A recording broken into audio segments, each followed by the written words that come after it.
Hi everyone. I'm honored to be a guest speaker this week for Mariko and Hannah's fabulous blog, and I'm going to be talking about how feminism affects my personal life.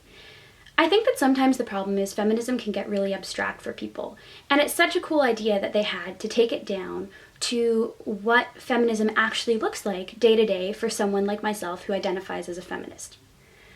But first of all, I'd like to start out with a clip from the classic show The West Wing, where Ainsley talks about how getting a compliment makes her feel as a woman and how she thinks that relates to feminism. Whoa, Nellie. Hello. Hey, as you can make a good dog break his leash. I was at a social function. You're Celia? Yes. He's not a sexist. If you're willing to let your sexuality diminish your power. I'm sorry? I said I'm surprised you're willing to let your sexuality diminish your power. I don't even know what that means. I think you do. And I think you think I'm made out of candy glass, Celia. If somebody says something that offends you, tell them. But all women don't have to think alike. I didn't say they did, and when someone said something that offended me, I did say so. I like it when the guys tease me. It's an inadvertent show of respect. I'm on the team, and I don't mind it when it gets sexual. And you know why? I like sex. Hello. I don't think whatever sexuality I may have diminishes my power. I think it enhances it. And what kind of feminism do you call that?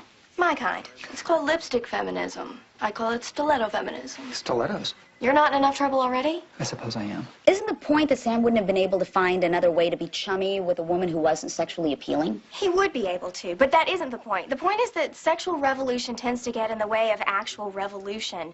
Nonsense issues distract attention away from real ones. Pay equity, childcare, honest-to-God sexual harassment, and, in this case, a speech in front of the UN General Assembly. I always love that clip because it shows two very different but well-reasoned arguments, and it always makes me think about where I stand. In terms of my own daily routine, I wear makeup, I shave my legs, and I think what Mariko talked about earlier in the week about those physical, personal decisions being conscious and having thought them through is absolutely vital to what feminism is for me. The ability to walk into my women and gender studies class with, a full face of makeup, cute hair, completely shaven legs, and to not feel judged or to feel like a bad feminist is important. The much more, I think, broad and widespread problem is the flip side, which is a woman who is potentially overweight or doesn't choose to shave her legs and doesn't choose to partake in societal stereotypes of beauty, makeup, grooming, whatever, shouldn't be judged if she's out walking around the world. One final comment I'll have on that clip before moving on is I disagree with Ainsley in the matter of there being really important feminist issues and there being unimportant feminist issues. Yes, shaving your legs or not is probably not the most important equality issue in the world. But I believe it's very important for feminism and feminists to not create a hierarchy of issues. All these issues are connected and mean different things to different people. So one person might choose to take a stand on a personal level and really make their body, a visual outward political symbol, whereas other people might choose to conform more closely to societal beauty standards, but then say incredibly radical things. Or they might choose to just do feminism in their own way and, nicely explain it to their friends, and they might have just as much of an impact. The second way I'm going to talk about feminism in my life is how it affects the conversations that I have. Believe it or not, if you creep the comments on YouTube, maybe the related videos, you're going to see a lot of people, like a shocking number of people, really struggling through issues with the feminism label. So do you consider yourself a feminist? Well, I'm not a feminist. Why do you think you're a feminist?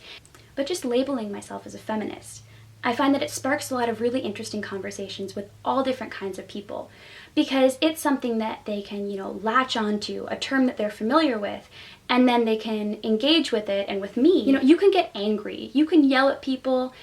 That's completely fine, but sometimes actually listening to people you disagree with, especially on an issue that I care about as much as feminism and women's rights, is a hard but really important life experience, and I'm glad that labeling myself as a feminist brings me that. So last, I'm going to talk about how it makes me think. Now that kind of makes feminism sound like this big mind control, what it's putting in my brain, the indoctrination, but what I actually mean is that Feminism is, at this point in time, has become so intersectional. And I think sometimes, people of maybe my mother's generation kind of lament that.